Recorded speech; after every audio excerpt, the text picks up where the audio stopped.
are here this morning for the sentencing hearing of State of Georgia versus Anthony James Scott, file number 2017 CR 755. Mr. Scott is present and is seated at the table with his attorney, Mr. Matt Pilgrim. Mr. Pilgrim, do you have any, I see Mr. Rice also, any other attorneys present for you? Mr. Rice, Andy Rice, myself, and Taylor Fields from my office. That's all it's here. All right, thank you. And then the assistant district attorneys for the state, Ms. Heather Waters and Matthew Ciccarelli. Morning. Good morning. I apologize that y'all had some car troubles this morning. Some days are like that, Judge. I apologize for any delay. Yes, that's totally fine. Some days are like that. Everyone goes through stuff like that, but I just want to make sure, because you did have that issue this morning, that y'all have had enough time to get situated and ready to proceed. We're ready, Judge. Okay. All right. Also, just for the record, the clerk is here, and do we have anybody from probation? Yes, we have them all here. And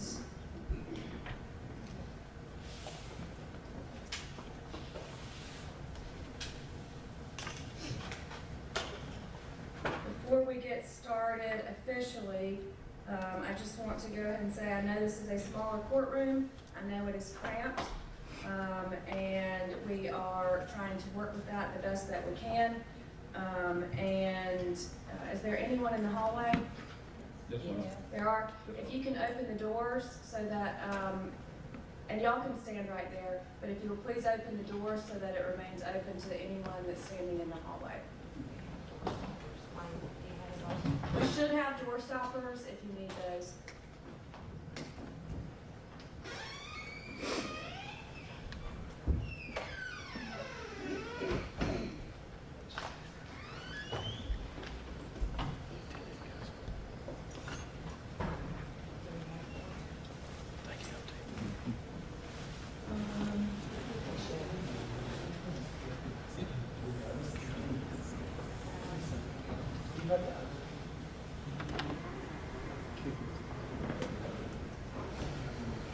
Yeah, if you'll go get the other two, somebody has to hold the door. We're going to get the other two door stoppers so y'all don't have to be the physical door stoppers.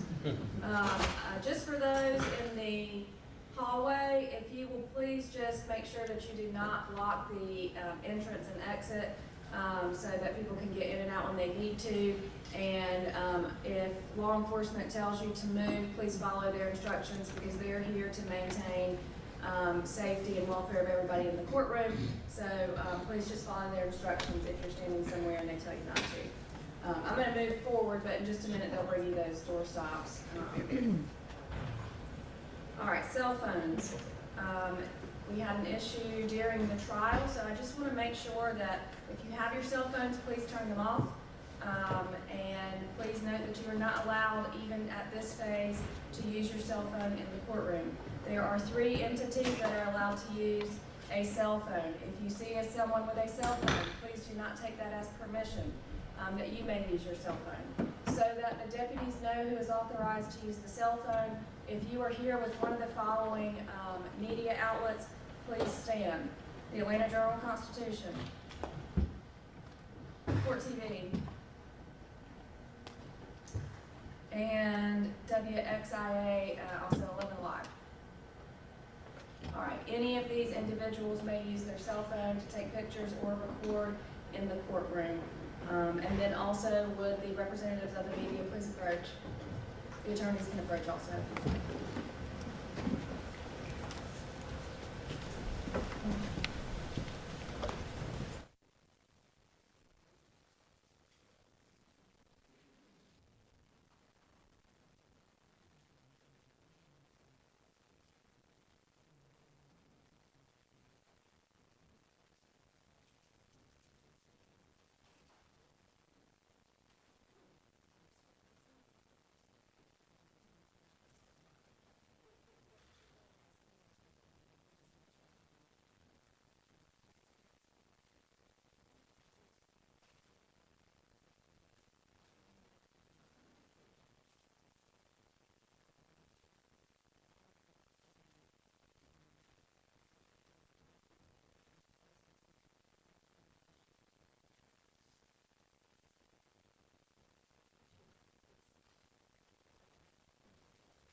Guilty, count 4, vehicular homicide in the second degree. Not guilty, count 5, speeding. Guilty, count 6, reckless driving. Guilty. Pursuant to OCGA 17-10-2A1, I'm doing the pre-sentence hearing today, and the only issue here today is to determine the punishment to be imposed for the charges for which Mr. Scott was found guilty. The range of punishment for each count is as follows. Count 1, serious injury by vehicle. That is set by the Official Code of Georgia 40-6-394B, providing that a person convicted of violating that subsection shall be guilty of a felony and shall be punished by imprisonment for not less than 1 year, nor more than 15 years. Count 2, serious injury by vehicle, is also controlled by that same statute, and a person convicted of violating that subsection shall be guilty of a felony and shall be punished by imprisonment for not less than 1 year, nor more than 15. Vehicular homicide in the second degree, that punishment is under OCGA 17-10-3, providing that a person convicted of that offense shall be guilty of a misdemeanor and punished by a fine not to exceed $1,000 or by confinement for a total term not to exceed 12 months, or both. Count 5, speeding, that is also a misdemeanor, punishable by a fine up to $1,000 or confinement for a total term not to exceed 12 months, or a combination of fines and incarceration. And count 6, reckless driving, and that sentence is pursuant to OCGA 40-6-390B, providing that a person convicted of such offense shall be guilty of a misdemeanor and punished by a fine not to exceed $1,000 or by confinement up to 12 months, or both.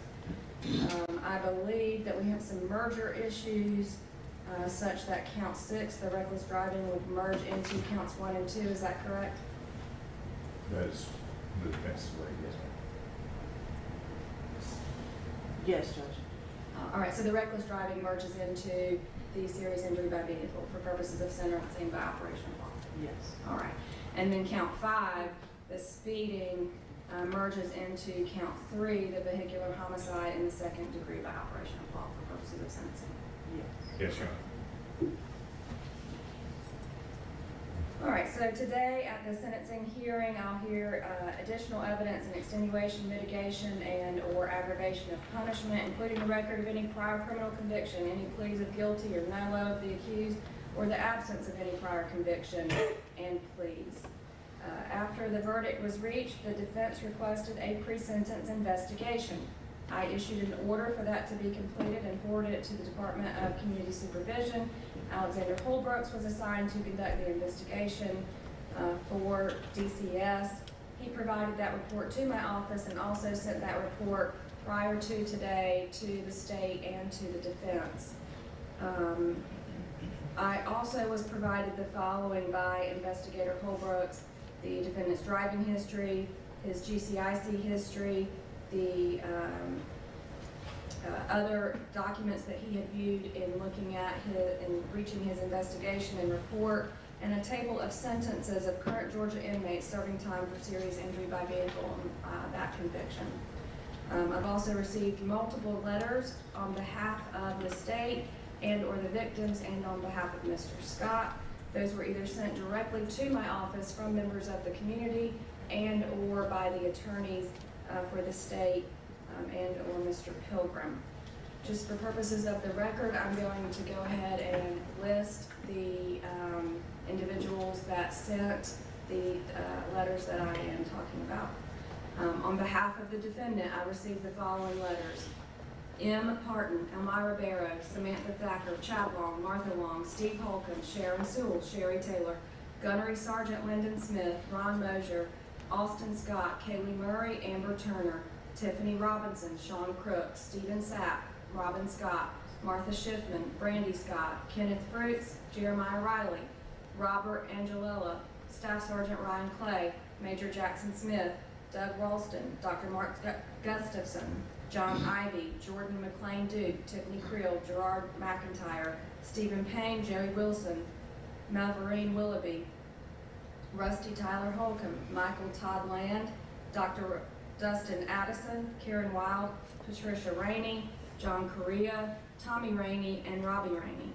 I received statements also on behalf of the victims and their families and other members of the community: Tracy Tatum, Travis and Deborah Wall, Sarah Finken, Christy Causey, Teresa Clark, Ansley Dutton, Dr. Julie Evenson, Zachary Evenson, Dennis Greenwald, Kelly Nye Hinkson, Courtney B. Hunter, Ashton Klutz Travitz, Dee Korth, Brenda Lawson, Shelley Norton, Molly Phillips, Amy Riley, Bailey St. Germain, Holly Stewart, Larry Strickland, and Tori James.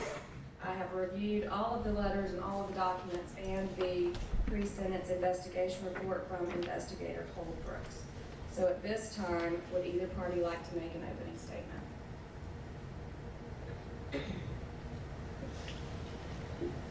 No, Your Honor. No, Your Honor, I'm just saying, I'll rule Just for purposes of the record and to make sure that I am correct in this, there are no pretrial notices or any 1710 7A or C that apply in this case. Is that correct? That's correct.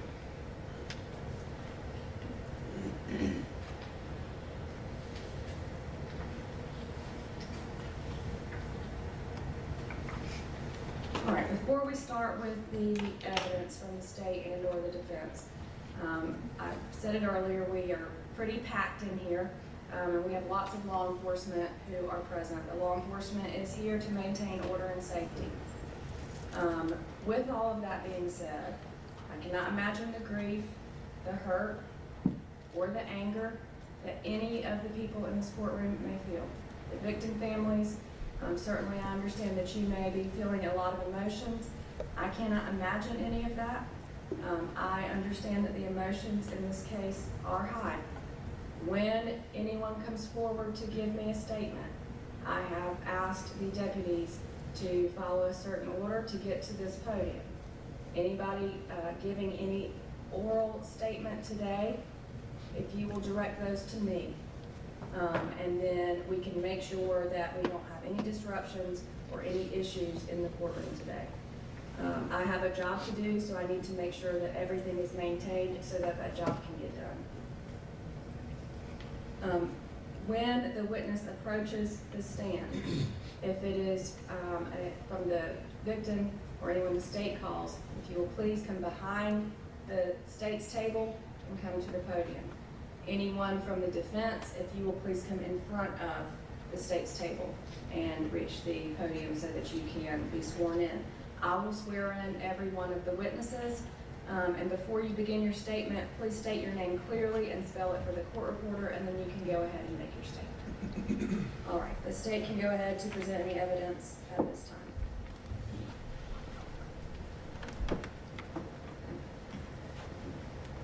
Your Honor, if you would permit, I know you're aware this is a long time coming. We do have several folks that would like to address them.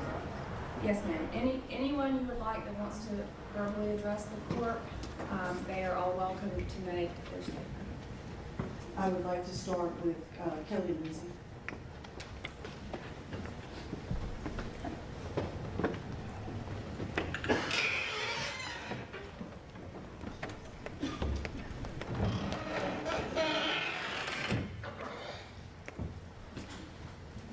Good morning. Tap it and let's see if it's on. Yes, it's on. And you can pull it towards you. Good morning. Good morning. All right, Ms. Lindsey, please raise your right hand. Do you swear or affirm the statement you give is the truth and nothing but the truth? You can lower your hand. My name is Kylie Lindsey, it's Kellie, Lindsey. I am the mother of Kylie Lindsey. First, I'd like to say thank you for everything you have done. Thank you to the state for the great job they have done. And then I would like to address AJ Scott and ask him what he was doing 10 years ago today.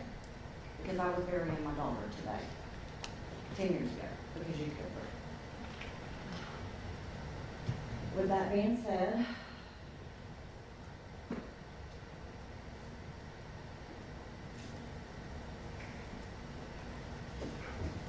the lack of remorse, the lack of empathy that we have seen,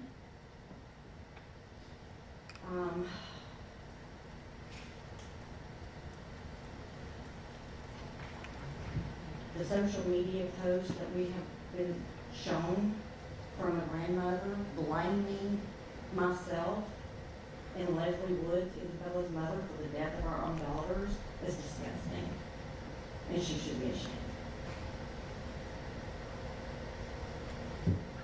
I'm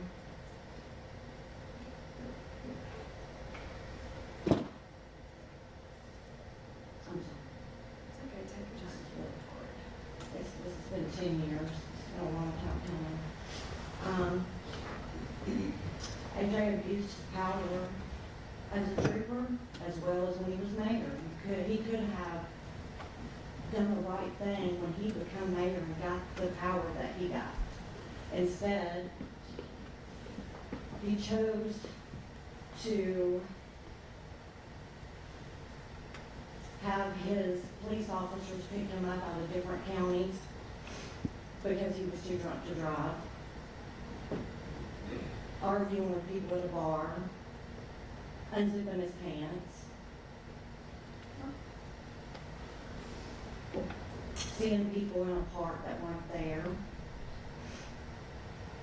The list goes on and on. Do I feel sorry for some of his family? I do, because I know what they're losing. But they get to see him again, and we don't get to see our daughters. We have to go to their grave and go to a headstone. So they're blessed that they get to still see him.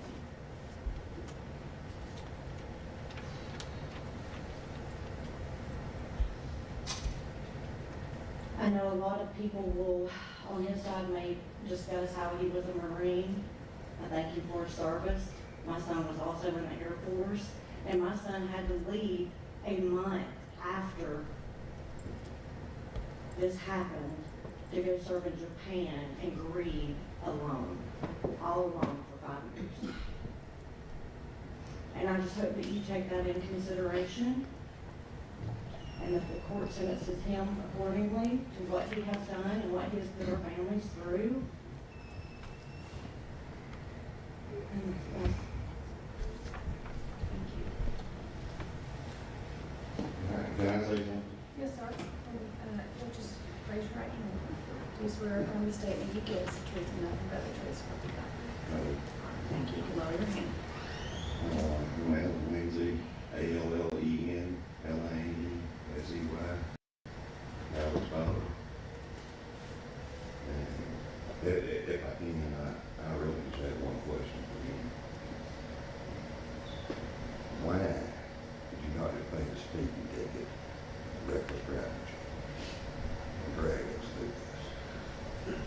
see things we should never see. Twice. You put us in this trial twice, that we've had to see these disgusting pictures of our children. No backdoor this on the way through it. You smile at me, smirk at me every time y'all two get away from lawless things. And I don't understand what kind of man does that. So, can you tell me why you didn't pay the $2,000 and let us all go home?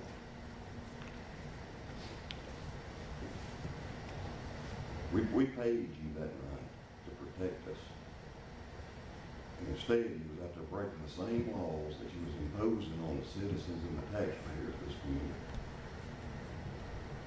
And felt no remorse and no accountability that should have been brought upon you. You were guilty of nothing. And I don't understand.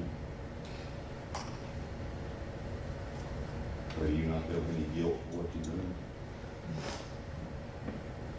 You didn't kill our daughter. You killed our daughter. You may not have been found guilty for our daughter, but you killed our daughter because of your speeding and your choices that night, and you need to face the consequences.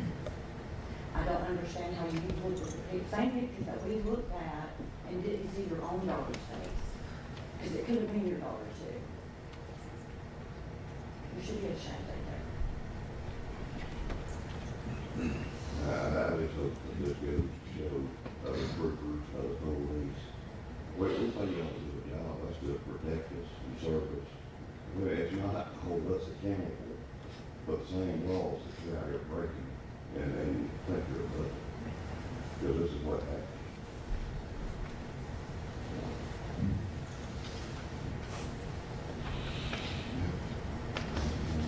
That was my only daughter. He took something beautiful and wonderful and took her from this world. And they can't give her back. Do I think any going to prison is going to change any of this? I don't. But I hope y'all find it for me, whatever y'all feel. Thank you, Mr. and Mrs. Lindsey.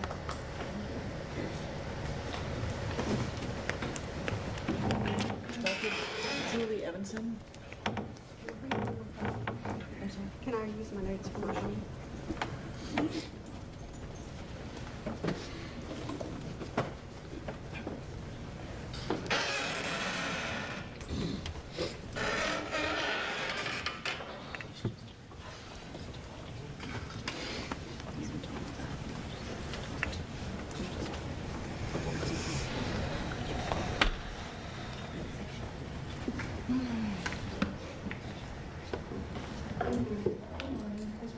Do you swear from the statement you give us the truth and nothing but the truth? You can lower your hand, and just for the record, I believe you asked if you can use the notes on your phone, and that is fine. Yes, thank you. You're welcome. Dr. Julie B. Evanson, Julie, Evanson, EAVENSON.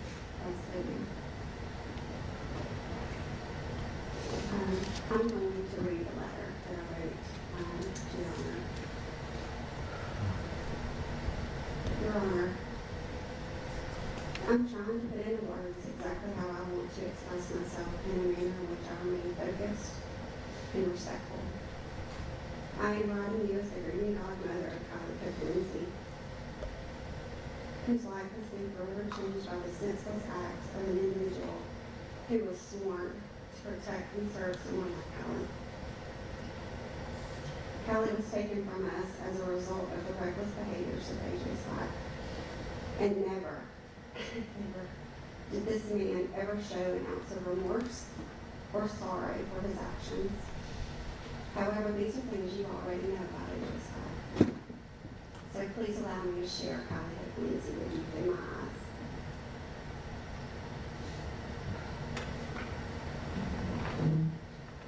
On March the 24th of 1998, I stood alongside Kylie Lindsey as she prepared to deliver our girl.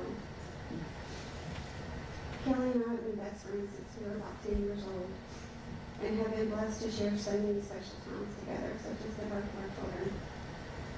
Kylie Hope was going to be the only girl, as Kelly had one son, Alec, and I had one son, Cameron, and we soon have another one, Zach, who also wrote you a letter. The moment that Kylie was born, we all knew just how much she was going to impact our lives. She was absolutely beautiful. She had a big, beautiful smile, blonde hair, incredible blue eyes like her daddy, and incredibly strong-willed. Special moments throughout Kylie's life went by very quickly. From running wild with her brothers, to finding her own self and her own identity in this world. Years later, I moved to Middle Georgia, about 100 miles from Kylie. And one of the things that I look back on now are the moments that I missed moving so far away. On the morning of September 27th of 2015, I woke up to a horrible stomachache. I had no idea why. I was woken from such a deep sleep with immediate pain, but I would soon find out. I went into the kitchen to get some medicine for relief, but that wasn't done very quickly. So I sat in the darkness trying not to wake my family and pulled my phone up on Facebook. Immediately I seen a post from one of Kylie's family members to quote-unquote pray for our girl. And I felt this sense of pure fear from head to toe, not knowing who our girl was even referring to. I sent her a message and she informed me that Kylie had been in a horrible car accident and that the family was gathering at Atlanta Medical. I woke my husband, jumped in the car, and traveled nervously in the passenger seat, not knowing what was lying ahead. It was raining and very dark, still dark outside when we arrived. I had no idea where to park, so as my husband slowed in front of the front door, I jumped. I immediately seen Kelly and just jumped from the car. Wrapping my arms around her,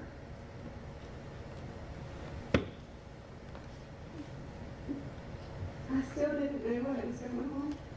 Kelly looked at me in the face and said, "Julie, I need you to go in there. I can't do it." And I said, "I need to go in there for what?" She said, "I need you to go in there because I can't look at my baby laying there."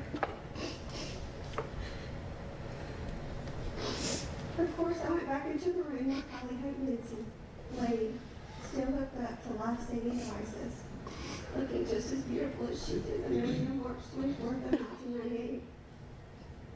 I kissed our girl. I kissed her on the forehead, and I walked back to her mother and just held her as she tried to make sense of exactly what had just happened.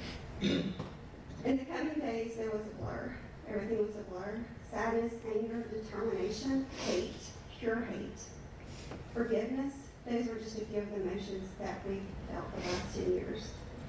As I've had the joy of watching my own children graduate from high school and college and get married and live their life to the fullest, I've also had to watch my best friend grieve her baby as she didn't get to experience those things.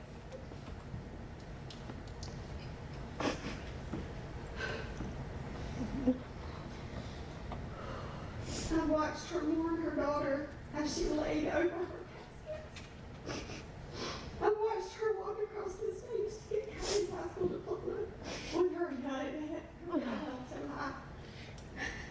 I watched her nurture the final resting place of her baby girl. And I watched her show this unwavering shield of strength and fierce dedication to seek justice for the girls. We were robbed of hearing Kylie's laughter, seeing her smiles, hearing her voice, or holding on to her when she was scared. No birthday parties, no tucking her into the bed. We didn't help her through any heartaches or watch her experience everything in life that she should have had the experience and the chance to be able to do. I shared this with you because AJ Scott's reckless driving that caused this tragedy has left an irreplaceable hole in the lives of so many. His actions robbed Kylie and the fidelity of their futures and robbed us of the chance to watch them grow. This feeling of emptiness is something that no one should ever have to endure, especially at the hands of someone that was supposed to protect them. Scott's reckless behaviors and disregard for others' lives continue to be demonstrated for the last 10 years. From bar scenes to family establishments, he's displayed inappropriate behaviors and absolutely no remorse for his actions. I'm begging you to give AJ Scott the punishment that he deserves. He deserves to never get experience like Lindsey Collins. Scott's out of prison cell. Please consider the safety of others in this world and in this community when it comes to putting him behind bars for he deserves to do. Thank you, Dr. Preliminaries. Thank you.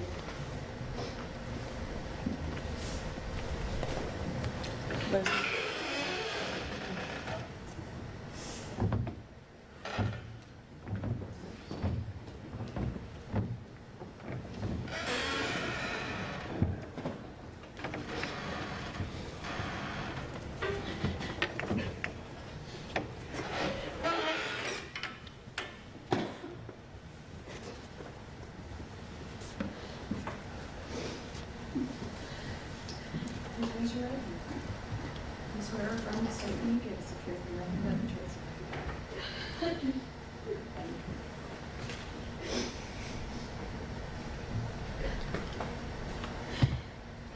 My name is Isabella.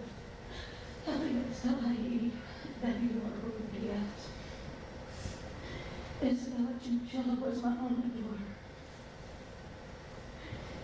She had a kind soul. She's smart, she had dreams, she had goals.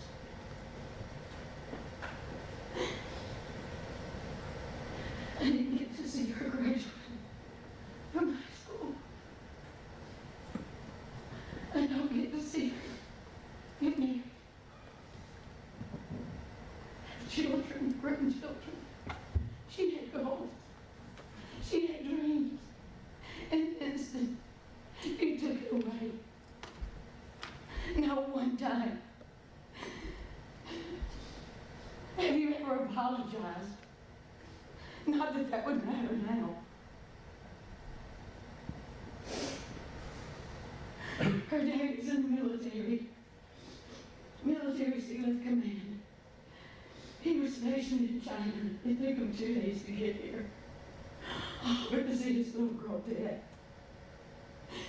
He came home maybe 2 months out of the year. Serving our country.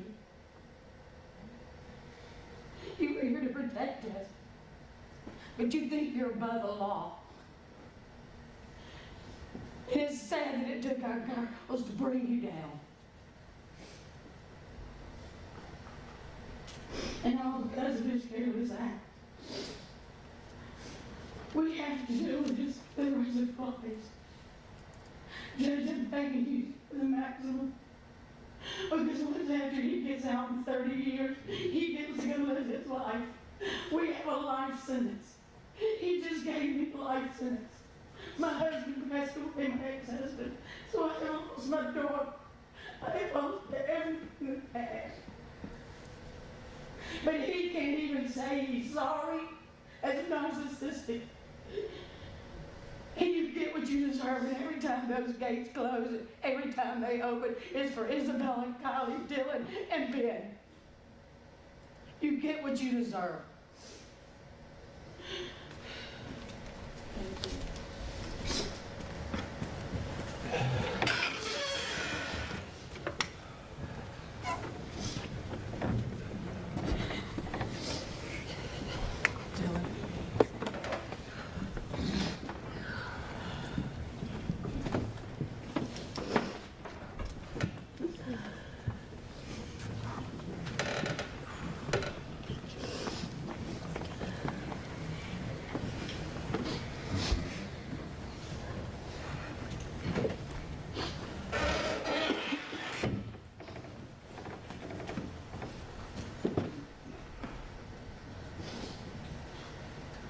Please raise your right hand. You swear or affirm the statement you give is the truth and nothing but the truth, so help you God. Listen, Lower your hand. I was 18. I'm still involved in the law for the I was 18. My life hasn't changed. Ever since then, it's never been the same. I cry almost every night because of this man right there. He doesn't do anything but smirk at me and smile at me. He doesn't care anything but himself. You put yourself where you're at, and you deserve every bit of it. And you're the biggest liar I've ever met in my life. You are. You are. I know, shake your head yes, because you are. And I hope you lose every client you have. Yes, sir. Smile, smile, smile. It's funny, ain't it? Like you're seeing a young man cry that lost all. Please direct your comments to me. I understand this is very emotional. I got a victim warning for 10 years. I can't You even need get to him. address your statement to me. Keep it to yourself. We'll let you sort it out. It's the truth. And I've only told the truth. This man has no remorse. Matt Pilgrim is a liar and a selfish person just like AJ Scott. I cry every night. I was 18. It changed the whole course of my life. I could never be the same. Ever. It's hard to even eat. It makes me sick to my stomach. And all he had to do was say sorry. All he had to do was say sorry. I guess that's it. Thank you, Mr. Paul. Thank you.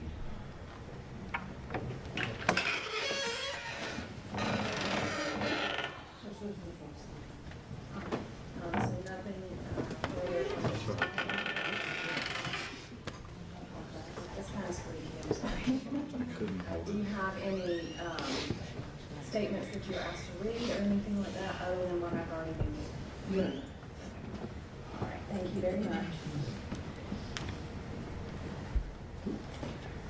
All right, Mr. Pilgrim, on behalf of the defense, you can go ahead and present the evidence in extenuation and mitigation. Thank you. I called Mr. Lindsey Smith.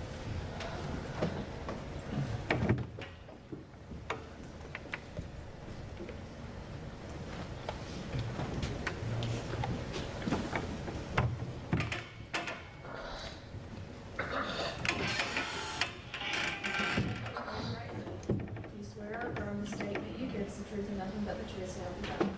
I would, You can lower your hand. spell your first and last name for the court.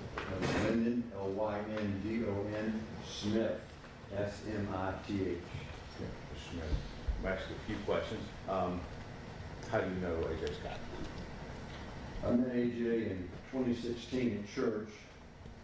We both served in the Marine Corps. I didn't know him. His mother wanted me to meet him. And she introduced me on Mother's Day of 2016. And what do you want to tell the court about AJ Scott or whatever you want to say? Thank you. This is a terribly tragic situation we have found ourselves in. I'm extremely sad for the families that have lost. We both served in the Marine Corps. I served from 1974 to 2000. AJ didn't, Corporal Scott did not enlist until 2007, served in 2011. But that Marine went into combat ultimately for our freedom, for America's freedom, in Iraq and Afghanistan. And as a result of that combat, the VA has diagnosed him with combat-related PTSD, which he lives with daily. This accident has compounded that. I've seen that. I suffer some. I didn't know of the accident until a couple of years after. When I drive by that spot, I suffer for these families. And all because I know AJ suffers. And I think of that, and it's a terrible, terrible situation. AJ and I served in the community. We served in community events together. We traveled together to help get out the vote. He wanted Georgia to be a great place to live, and that obviously would be all of our desires. We worship Jesus at the same church. We used to pick up his daughters for Sunday school. We spoke on the phone weekly, had lunch often. He always asked me how he could help. Is there anything I can do for you. I promise you, AJ Scott lives with remorse, tremendous remorse over this event. He's a dad. He hurts for these other families. He has had to deal with accusations everywhere he has gone. He could not worship Jesus Christ at church without an occasional confrontation. So he didn't come as much the last couple of years, and that was a tremendous burden to our heart. AJ served his nation for 4 years as a Marine, served the Georgia State Patrol for the years before the accident, and he served his community. Then became mayor of Buchanan. The man has a servant's heart. He is a good man. He is a man of integrity. He still has a dependent family. I think 3 girls are still at home. I need to say there are 3 places in the Old Testament the Bible talks about cities of refuge. Joshua 20, Deuteronomy 10, and Numbers 35 talk about a place someone can go to be protected from vengeance, and after a time be free to return home.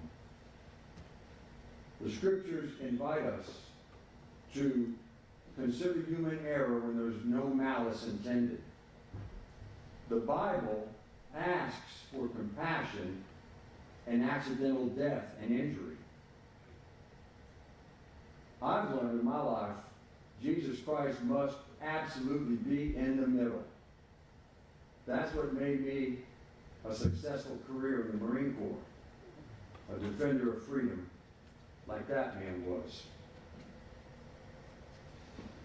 Erica Kirk forgave the assassin of her husband Charlie about a week after the murder. What I've learned, and she knows, is that forgiveness heals. Judge, I ask you to have compassion on Corporal Scott. Thank you. Thank you, sir. John, we would call Ms. Robin Scott.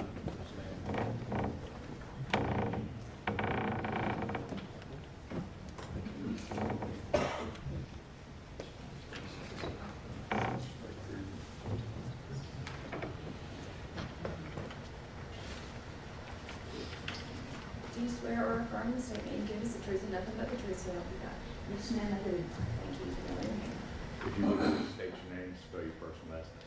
Robin Scott, ROBIN, SCOTT. Tell the court what you want. I'm sorry? Tell them wherever you want to say. Okay, first of all, I want to ask if there's anyone in this room that has never sped. Has anyone ever not gone over the speed limit? Because that's all my son did, was went over the speed limit. The verdict came back different, but all he was speeding. I take that for him. And I tell you, that young man would do anything for anybody in this room. Anybody. And I just plead with you that his sentence is minimal, because he does have a family. And I'm sorry. I am so sorry. I pray every night that y'all find peace in your heart, because the only way you're going to get through You had this 10 years to address that, is to and not find today. Jesus. Anyway, anyone will find peace in their heart is to go to God and give it all to God. That's the only way I'm making it through this, because he is a fine young man, a fine young man. Has he done wrong in his life? Who hasn't? I know I have. But I just hope and pray. And we're at your mercy. Because he is a father. His children need him. I need him. The community needs him. Everyone makes mistakes. And that's why it's called an accident. If he had gone out and maliciously murdered somebody, yes, give him the max. But he didn't. He was out there to protect people. And he was speeding. And so, I earnestly, I pray for all involved. Every day.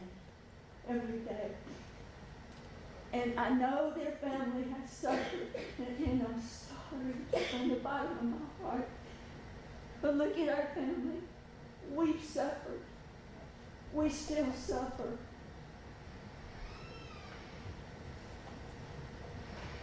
I mean, he deserves the minimal. And I know I'm his mother, but I know him better than anybody, except for the rest of our family. And I just beg your mercy, because he is a good man. Lord forbid, go back and look at my history, but I'm a changed woman because of God. And I do pray that everyone in this courtroom, I can't emphasize that enough, lay their life down before Jesus Christ. And then forgiveness can be found in each heart. So I beg you, Judge, have mercy. Thank you. Thank you, sir. We would call Ms. Martha Ship.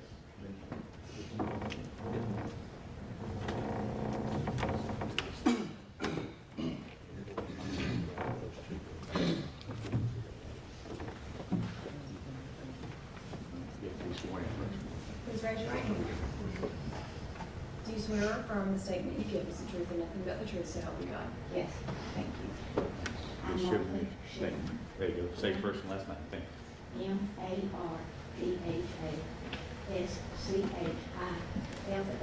MarthaSchiffian. Two Christians, I'm sure you saw that. And we're God's dear family, but I'm here to address you, to talk to you. In all of my grandson's 36 years, I never thought I would be before a courtroom begging and pleading for leniency for him. As you're aware, this is from a wreck from September the 26th, 2015. My heart and my family's heart, and most of all the heart of my grandson, aches for the family of the two beautiful girls, Kylie and Isabella, whose lives were lost that night. We all pray for them daily and are deeply sorry for the pain this accident has caused. We also have the terrible grief of losing a grandson in this same kind of accident. We had to find forgiveness. We did not take the man to court. We found forgiveness for him. From the time AJ was 7 years old, he wanted to be a policeman. He wanted to serve his community at that age. You know what? He went on to find his dream as an American Marine. He served our country honorably in combat zone. He was the first in Malaysia and also served in Fallujah, the worst wars there was. He came home a decorated Marine, not just a Marine, a decorated Marine. His service left him with more than decorations. It left him with horrible PTSD. The horrors he witnessed in war never left him, and this tragic accident resulting in the death of Kylie and Isabella and the injuries of Ben and Dylan is with him every day and every night. He has horrible nightmares. Horrible. It will always be with him, no matter where he is at home, after he serves his time, or whether he's in jail. this is going to be with him all his life. It's something that cannot be taken back. Following his service in the Marines, AJ decided he wanted to be a state patrol. He still wanted to protect. That's all he ever wanted to do was protect. While we all acknowledge mistakes made on that night, I know the single event does not define the character of a man who dedicated his life to public service. Even after the devastating setback, AJ's desire to serve his community remained strong. He was elected mayor of Buchanan twice. He served with utmost distinction. During his administration, his record as mayor was exemplary, and the positive impact he had on his town was well known. He has continued to be a productive citizen, contributing to his community in every capacity available to him. AJ has also been a devoted family man, raising 3 daughters and 1 son. He is the sole provider for his disabled wife and 2 daughters that still live at home and depend on him. He has a job with Frank Norman waiting on him. And your consideration of leniency, he can return to being a productive citizen. Please consider the full scope of AJ Scott's life and character, his record of service, his dedication to his family, and most of all, his desire to continue contributing to his community. He still has a chance to be good. I beg you not to take that chance away from him. This terrible accident, Your Honor, was a momentary lapse of judgment. It was not malicious. He did not set out to do this. We've all said, just like his mother said. He is a good person who has given so much of himself to God, his country, his community, and his family. I beg for your compassion and your mercy. He's always been my best friend. Everybody knows that. He's always been there for me. I humbly beg the court compassion and mercy. He has always endured immeasurable trauma in his life, and he now lives with the knowledge that all actions combined led to a tragedy he wishes he could undo, but he can't. I beg for mercy. God shows us mercy. Nothing can ever take away that night and the horrible dreams he lives with it. Please don't take him away from us. Please give us mercy as God gives us mercy. Thank you. Your Honor, we would call Mr. Mike Land.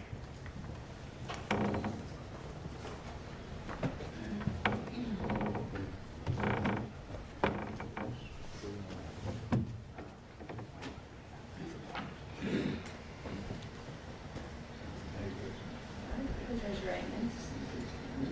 Yep, there you go. Do you swear or affirm that the statement you give is the truth and nothing but the truth? So you got it. Yes, ma'am. Just please state your name and spell your Michael Lamb, I'm retired Sergeant First Class of Georgia State Patrol.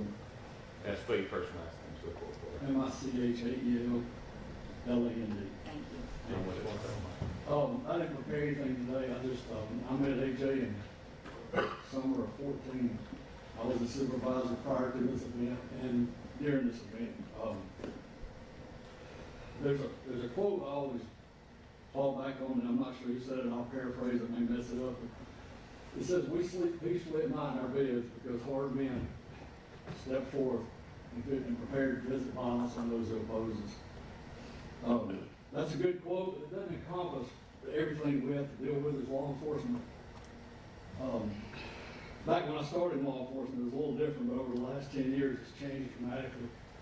The entire sentiment towards law enforcement now, it's just not what it used to be. But anyway, that statement doesn't talk about the long nights we have to work, the days we have to get up on our off days and go to court, the late, early, midnight shifts we have to work where we get maybe 4 or 5 hours sleep.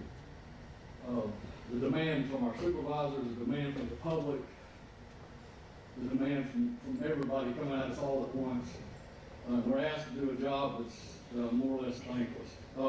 Mr. AJ Scott I had different types of troopers. I had loud troopers, I had quiet troopers, I had lazy troopers, and I had hard-working troopers. And I think that's true in any line of work you AJ was a quiet, hard-working trooper, would never question authority. He'd done what he was told. He was eager to get out. Oftentimes he'd work over on his shift to help out. Post-war Villa Rica works in most wrecks in the entire state.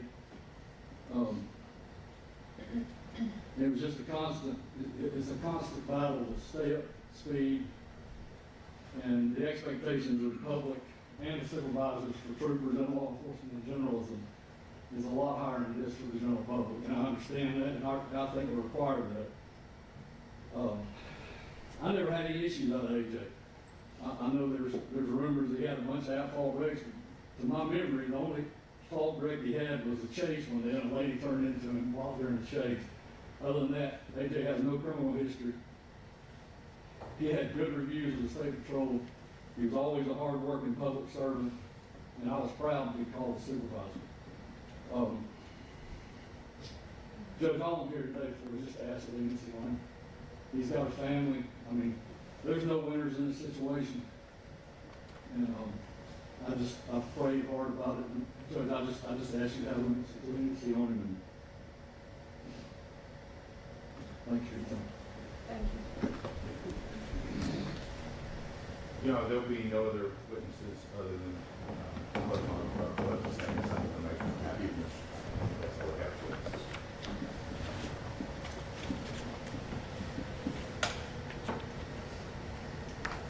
Does Mr. Scott wish to say anything? He's certainly not required to, but if he would like to, he may. Your Honor, I have a letter I intend to read. Okay. Any rebuttal from the evidence from the state? No, Your Honor. All right, will the attorneys approach, please?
Raise your right hand.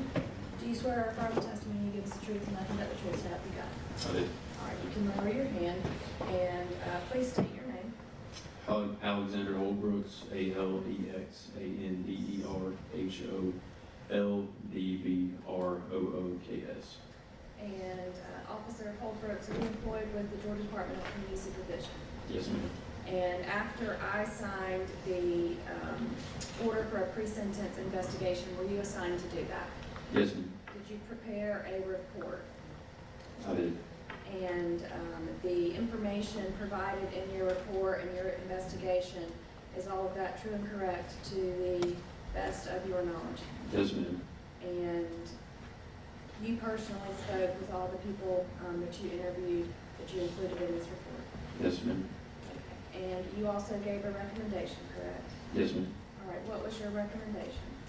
The recommendation was 20 years, cert 10, special condition to not serve any kind of council or administrative law enforcement position, and community service determined by you, judge, and restitution that would go towards medical bills for the victims. That amount would also be determined by you. All right, and in reaching that recommendation, did you consider all of the interviews, the GCIC, the driving history, and all of those things? Yes, ma'am. And did you also review individuals who are currently incarcerated in the state of Georgia on similar vehicular homicide and/or serious vehicle by injury charges? Yes, ma'am. And did you include that in your analysis in reaching your recommendation? Yes, ma'am. And what you recommended, is that in line with what other individuals are currently serving in the state of Georgia? Yes, ma'am. Okay.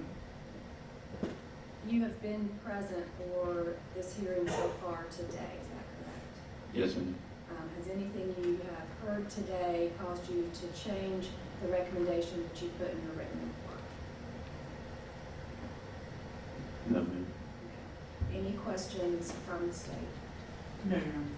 Any questions from the defense? No, Your Honor. All right, thank you, Officer Holbrook. You can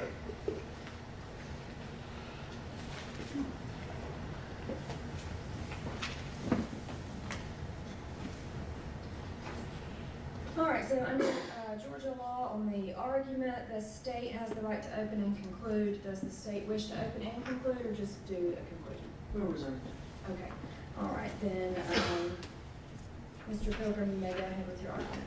Thank you, Your Honor.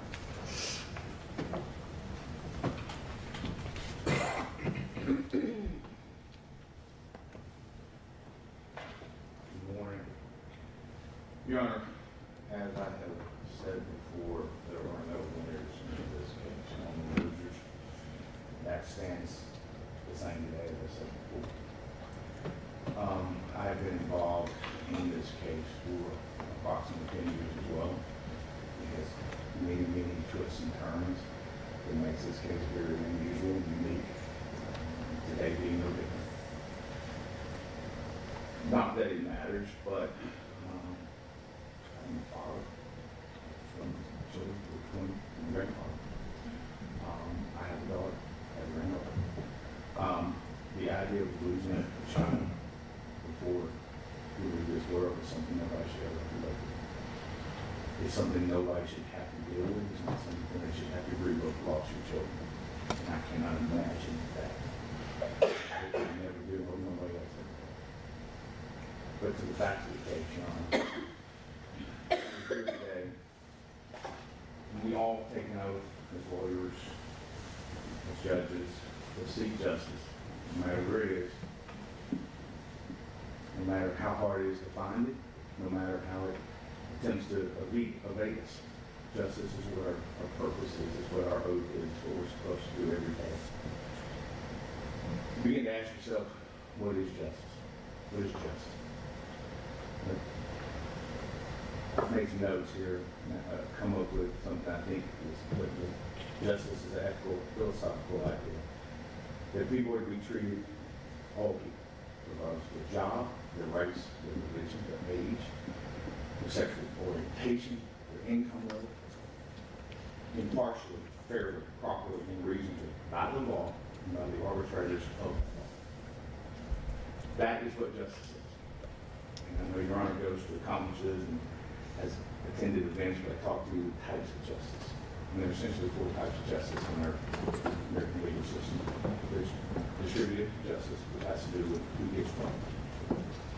There's procedural justice, as on the person on trial, do they receive or be treated fairly through the process. There's restorative justice, relationship to rightness, is what you're doing, making things right. Then there is punitive, punishment justice.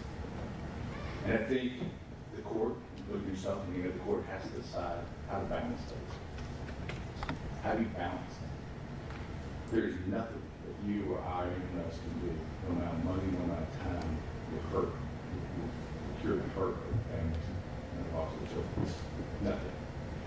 So we can never make that equal. We know that. But I do want to mention a little bit about AJ Scott as a person. Prior to this accident, I did not know AJ Scott. I didn't know his family. I didn't know anything about him. I was asked soon after the accident to begin representing, and I have for 10 years. I did so proudly. In my line of work, Your Honor, in the 20 plus years I've done this, I have met a lot of bad people, psychopaths, evil people, people who have evil and hate in their heart, who acted maliciously. That is not AJ Scott. Never had him. There are people where you would be concerned being in the room with them. That's not AJ Scott. And I think we have to look not just the snapshot of his life, which is this accident and what happened that night.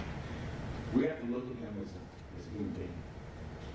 And if you look at him at age 18, Your Honor, he joined the military and he served our country. No one made him, no one forced him, he was not drafted, he did so out of obligation. At 22 years old, he joined state patrol to serve the people of the state. In 2015, he was elected to city council and ultimately mayor twice, the city of Buchanan, serving the people of Buchanan as a citizen. His entire adult life has been served in the service of others. His entire adult life, from the time he was 18. And how many times we've said in courtrooms, yours and others like it, and we hear people who do nothing for others their whole life. They've done nothing for anything but themselves their entire life. And that's not AJ Scott. He is not that. He has served people his entire adult life. More than anybody else I know, as a matter of fact, that his entire adult life has been his service of others. And Your Honor, what that matters is up to you, but I think it counts for something. But AJ is a person I would be happy to have as a neighbor, as a family member. And I don't say that about a lot of my comments, but I will say about AJ Scott. And, you know, when we talk about impartiality and we talk about fairness of the court system, I did, and I'll put on the record today about, let's see, it was on September 14th on Sunday afternoon. I pulled all of the cases that involve vehicular homicide and serious injury of a motor vehicle in Carroll County for the last 10 years. Of those cases, many of them involve other aggravating circumstances such as DUI, fleeing from the police, leaving another crime scene. But I pulled out 12 cases, Your Honor, and I sent them the dispositions to you, and I sent them to the state as well. You know, in those cases, the average was a 13.41 sentence with 2.8 years to serve.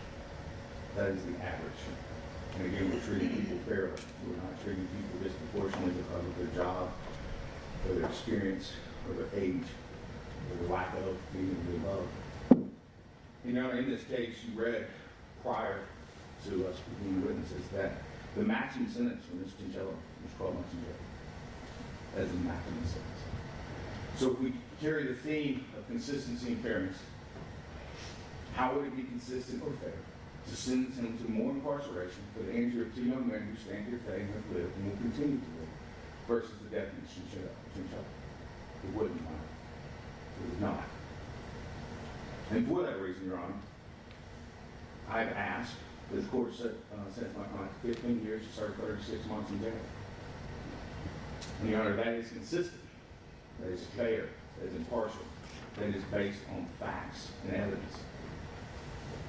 Ms. Chinchilla's life and the loss thereof should not be treated any lighter than the injuries of the young men, nor should their injuries be treated any more than the death of Ms. Chinchilla. You know, I'd like to close with a reading of a letter I have spoken to Mr. Scott. I don't know how many times through the 10 years that I've known him. He has expressed regret to me. He's expressed regret what happened that night, the decisions he made. But and I'll read this letter, that he was ordered when he originally got bond not to make any statements, not to contact the victim. And one of my advice, which I would advise all of my clients, the same way, not to do that. Don't reach out to the victims, don't reach out to the families, because that can be seen as harassment, can be seen as intimidation. Ultimately, result in the revoking of their bond. But I do want to read this letter. Mr. Scott's given to me. He feels that he just can't get through reading this letter, so I'm going to read it for him. From AJ Scott. I'm sorry for my role in this accident, resulting in the deaths of Kylie and Isabella. I really relived that night, every day for the last 10 years, and I will to the day that I die. I mean it when I say I wish it was me that died that evening, not them. I wish they were living their lives that they deserve right now. The world would be a better place if that were the case. I know you as a family have boys in your hearts that will never be free. I'm sorry for that. My two youngest daughters are now Isabella and Kylie's age, and I can't imagine the pain of losing them. I understand your hatred of me, and I hope one day you can find in your hearts to forgive me. But I want you to know that I love each one of you, no matter what. I've been praying for you over the years, and I will continue to do so. I have regrets in my life, but that night is the biggest one. I'm not a perfect person. Nobody is. However, I have tried the past 10 years to follow God's word and bring good into people's lives by helping those in need and by giving back to my community. I will continue to do so as much as possible for the rest of my life. I wish I had been allowed to reach out to you and to say these things and even more, but I was ordered by the court 10 years ago not to contact you directly or indirectly, and I was following my attorney's advice. I did not make statements to the media or social media. I just want you to know that this isn't because I didn't kill you, because I did. And I will be glad when the day comes I go to heaven and say all these things I need to say to Kylie and Isabella. Thank you for your time spent, and I love all of you, and God bless. And now I will close with an observation. As I have lived in this life, as we all have lived, we all seek justice. We have different definitions of what justice is. But when it comes to us personally, when it comes to our family, our children, we want mercy. When it comes to our shortcomings and our misgivings, we want mercy. We cry for justice, but in reality, we want mercy. And on here, I think what I have recommended as a sentence is that justice and mercy. And I think it fills both of those areas completely.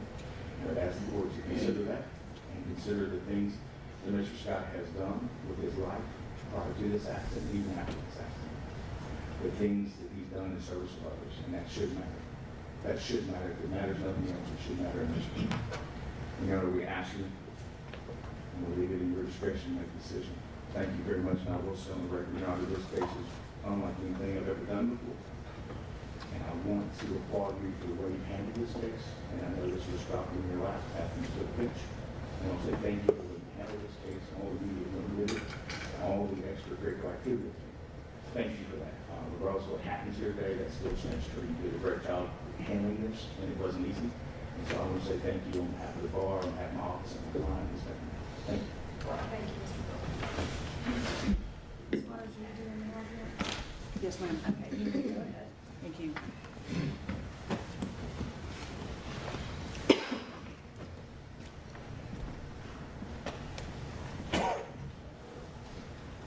Judge, as you have heard, the events of September 26, 2015 took the lives of two young women, destroyed the lives of two young men and countless others. And for what? 90 and 55, because he could. Dylan Wall has lived for 10 years being told that he was responsible for this collision. For 10 years, these victims have been vilified based on pure speculation. Speculation based on maybes, possiblies, what ifs, might haves. Maybe Dylan was intoxicated. Kylie might have been sitting in the front of the vehicle. It's possibly this or that. The jury has heard all the evidence, and none of these things were proven. Their verdict speaks the truth, that if the defendant had been driving the speed limit that night, this collision wouldn't have happened. The defense has provided the court with prior sentences for serious injury or vehicular homicide cases, most of which include DUI, and have asked you to treat the defendant differently in some respects because he was not under the influence. We would argue to the contrary. The most recent Georgia Department of Public Safety Policy Manual mission statement reads, "The mission of the Georgia Department of Public Safety is to work cooperatively with all levels of government to provide a safe environment for residents and visitors to our state. In all endeavors, DPS personnel will provide the highest level of customer service while remaining committed to following our core beliefs of trust, fortitude, compassion, and professionalism." I can't imagine that the core beliefs of the State Patrol were that much different in 2015, when the defendant ignored the posted speed limit of 55 and 45-mile-per-hour warning signs of the upcoming intersection on a wet road to do what? Catch up on reports? Retrieve his radio?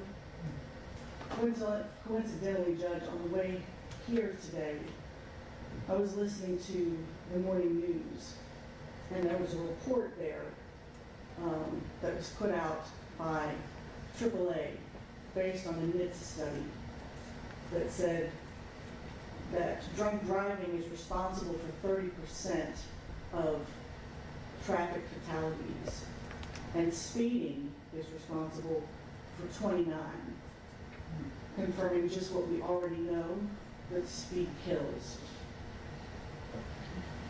So yes, the defendant should be held to a higher standard than even the fool who drives under the influence, because he owed a duty to the citizens on his watch, the duty to honor the badge that he wore, the duty to uphold the law and not violate it. He failed at all of these the night he ended the lives of Isabella Chinchilla and Kylie Lindsey, and altered forever those of Ben Finken and Dylan Ball. During his interview for the pretrial investigation report, the defendant stated that he had wished it had been him and has wanted to apologize to the victims and their families for the past 10 years. These sentiments seem hollow in light of the fact that while the jury was deliberating during the first trial, a handwritten note was sent to the prosecutors that said the defendant would plead guilty in exchange for a dismissal of the remaining charges. And in addition, the note demanded an apology from the district attorney's office and an admission that the defendant was not responsible for the injuries and the deaths he sent to all local news agencies. A stunning lack of remorse. This was a senseless and avoidable tragedy brought on by a member of the law enforcement community in complete disregard for the tried and true protect and serve. Your Honor, our recommendation is as follows. As to count 1, serious injury, 15 years to serve in custody. As to count 2, serious injury, 15 years to serve 5 years in custody to run consecutive to count 1. Count 3, vehicular homicide, 12 months to serve consecutive to count 1. Count 5, speeding merges, as you know, with count 4, Judge. Count 6 merges with count 1, for a total recommendation of 30 years to serve 20 years in custody. Thank you.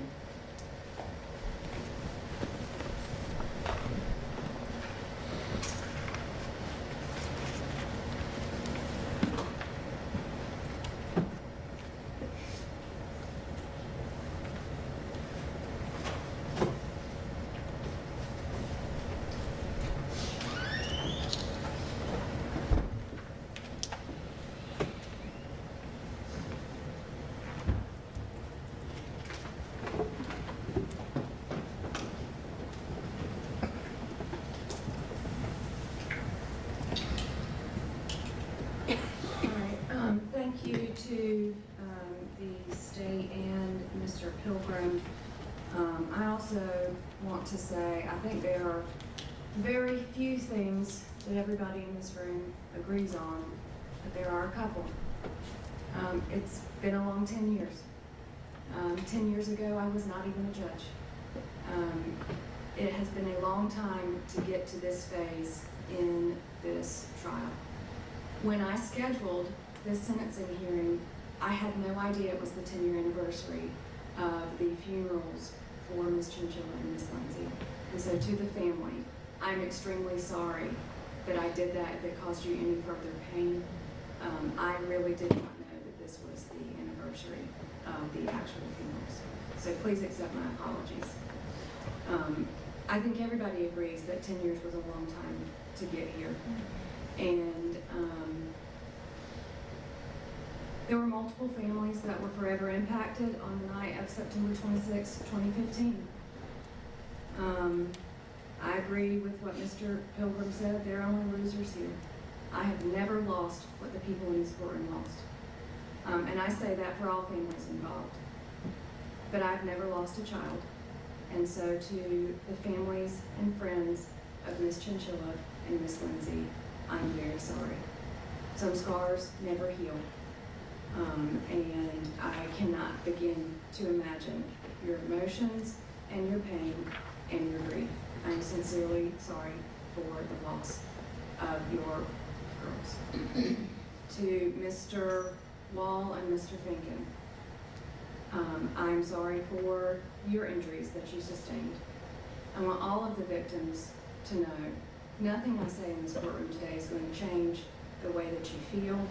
It's going to change the way that your hearts hurt when you grieve your loved one or you consider what happened that night.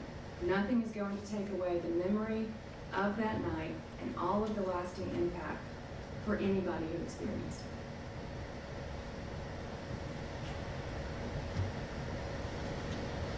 Mr. Scott had no intent to harm anyone, and the evidence was what the evidence is. And Mr. Scott was charged with crimes in the state of Georgia that did not require any malicious intent. But those actions do have consequences, and Georgia law prescribes what I'm supposed to follow in sentencing. The jury was responsible for finding the truth of the case as they found the truth of the case to be. I'm not here to retry anything, and I'm not the trier of fact. My job is to now sentence accordingly pursuant to the law, and I'm going to follow the same instructions that I gave the jury, which is to not be swayed by sympathy or prejudice or public opinion in rendering my sentence. There's been a lot said today in the courtroom about being a Christian. I am a Christian. I'm not ashamed to admit that. But I am not here to judge anybody in a religious sense. That is not my job. My job is to sentence accordingly, according to the laws of the state of Georgia, on the charges that the jury found Mr. Scott guilty of. And so, after considering all of the evidence presented to me in this pre-sentence hearing, along with all of the other evidence that I stated, and I did not include at the outset that I had reviewed the sentences in Carroll County that Mr. Pilgrim mentioned. I have reviewed those as well, so I just want to make sure that I note that. But also considering the argument and everything that has been presented, I am going to follow the recommendation of the Department of Community Supervision. Their job is to look into this, do a thorough investigation, and to report to me as the supervisors of those on probation what the appropriate sentence should be. And it was a very thorough investigation presented by Officer Holbrooks with all the attached documents. And I believe that in looking at that, as well as looking at all of the letters and things that I was provided and the sentence printout, I'll just pull it up, that was given to me by DCS for individuals serving on the same or similar charges, that what DCS has recommended is in line with those. Just to let you all know further, I reviewed every single one of these online at the Department of Corrections. I looked them up. I considered all of the charges that were there. I reviewed any past prior history that is on each one of those individuals, and some of them have longer sentences, some of them have a little bit shorter, and there are lots of things that go into play there. Every case is different, but I do find that the recommendation from Officer Holbrooks and the Department of Community Supervision is appropriate and just. So I will sentence as follows. Count 1, 10 years to serve 5. Count 2, 10 serve 5 consecutive to count 1. Count 3, 12 months to run concurrent with counts 1 and 2. Count 5 merges by operation of law with count 3. Count 6 merges by operation of law with counts 1 and 2. That is a total of 20 years to serve 10 years.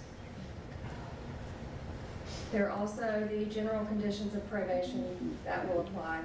In addition to the standard or general conditions of probation, I am also going to impose special conditions of probation, which means that if any of these special conditions are violated, the entire balance of probation can be revoked, even if the violation does not constitute a new criminal offense.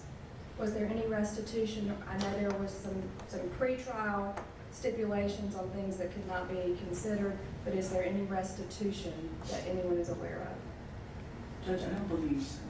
Okay. All right. Then the special conditions will be number 2, report to probation. Number 4, Probation Management Act.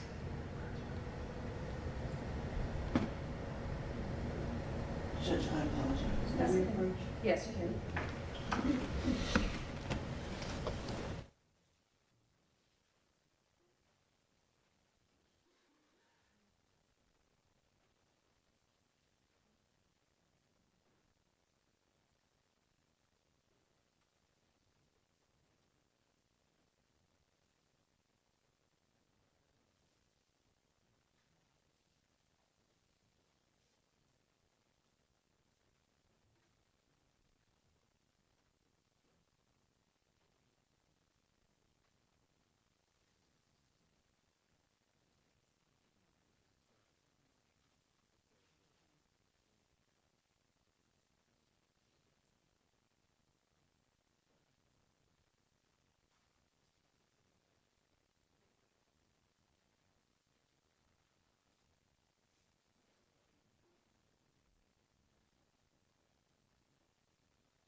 So that it is cleaner and it does not split the sentence and have any issues at the Department of Corrections, I'm going to amend that sentence just a bit. It will still be a total of 20 to serve 10, but count 1 is 10 years to serve. Count 2 is 10 years to be served on probation consecutive to count 1, and the rest will remain the same.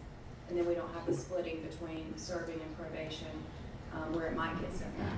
Y'all agree on that? I know you don't agree on the sentence, but do you agree that that is cleaner for purposes of Department of Justice? No objection to the configuration. Okay.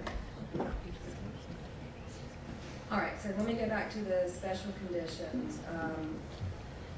2, report to probation. 4, Probation Management Act.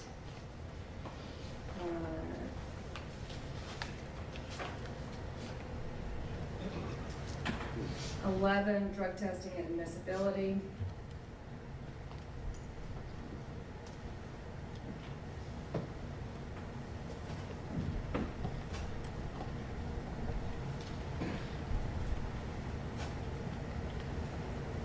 12, believe from everything that was said here today, the victims and their families want no contact. Is that correct? Correct. All right. Okay, and 12, no contact with the surviving victims or any contact with any victims' family members. 15, records release. 19, curfew. That just means that probation can put in a curfew in place if it needs one at some point in time in the future. 25, provide a DNA sample. 21, surrender your driver's license. Community service, 60 days of community service. And 32, no drugs or alcohol during the term of the sentence. Any questions or issues on behalf of the state on those conditions? No, Your Honor. No, Your Honor, only question, Your Honor, I had asked for possible first offender is eligible, who has criminal history. If the court wishes to do so, it's in your discretion, but I did request. No, sir, I'm not approving first offender. Thank you. All right, Mr. Scott, I'm going to go over with you your appellate rights. You have a right to seek post-judgment relief from your conviction of the crimes by either making a motion for a new trial in this court and or filing an appeal to a higher appellate court. If you want to file a motion for a new trial or an appeal, then you will need to file such motion or notice of appeal with the clerk of the Superior Court of Carroll County within 30 days from today's date. You may want to more fully discuss this with your attorney. If a motion for new trial is made and the court denies it, you will have 30 days from the filing of the order of the denial in which to file with the clerk of this court your notice of appeal.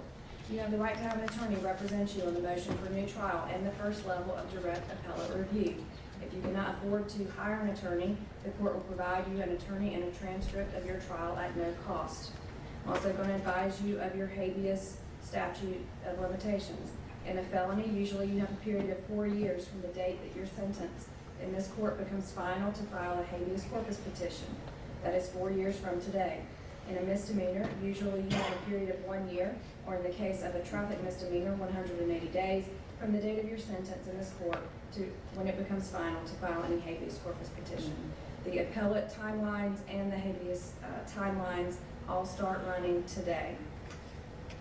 To ensure that this conviction is tracked by me and to make sure that we have timely hearings on any motions that are filed, I have prepared a post-trial scheduling order. And the post-trial scheduling order, I have signed it, I'll give it to the clerk to file. The transcript deadline is 120 days after sentencing, so 120 days after today is January 29th, 2026. Our court reporter files the transcripts online through Peach Court, and they get served to the attorneys of record on Peach Court. And so they can be pulled from the Peach Court filing. If you do not have a Peach Court username or password, then the clerk's office can help you. Is Mr. William here? He just left. I'll ask Ms. Hilton. Ms. Hilton, if they don't have, if the ADAs don't have Peach Court, you can help them, or the clerk's office can help them get copies of the transcript. Of course. Okay, so I we have an can. account. Okay, all right, thank you. And then I'm also scheduling a status motion hearing on February 11th, 2026 at 9 a.m. That is not to address the motion for new trial. It is to address any issues with the transcript, any deadlines for a particularized motion for new trial to be filed, and to go ahead and special set that hearing date. Because I normally cannot hear those on the same day as a regular non-jury. So the status scheduling will be on February 11th, 2026.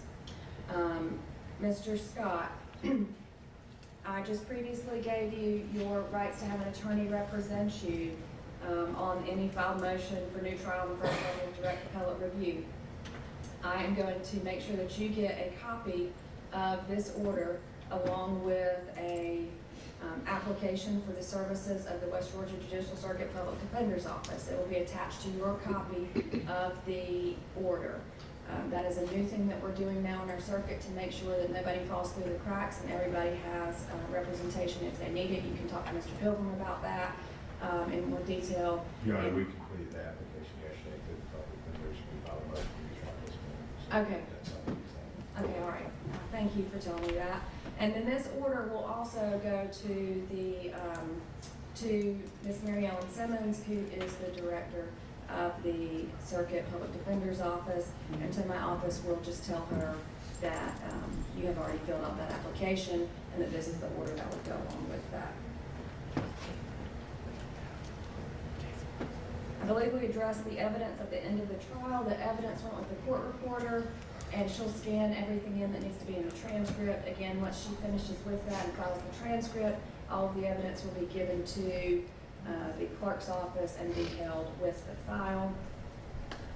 Once the sentence, is it ready? How many hours of cleaning is that? 60 days. 60 days. Don't worry, he's gonna run and run until the break. Yes. All right, so once the sentence is printed, I'll sign the sentence, I'll return it to the clerk for filing, and then the probation will get that and go over the sentence. Mr. Pilgrim with you.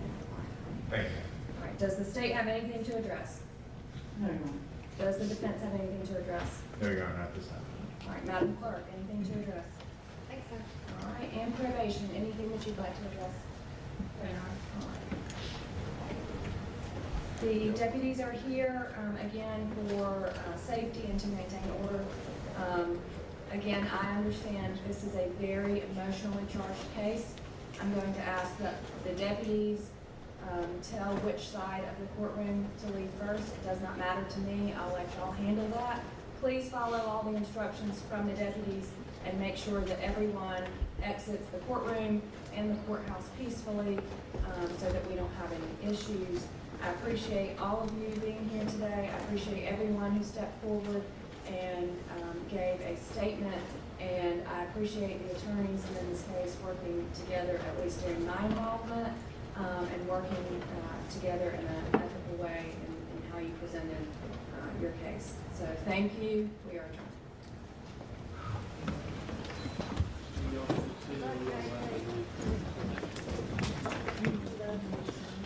Outside.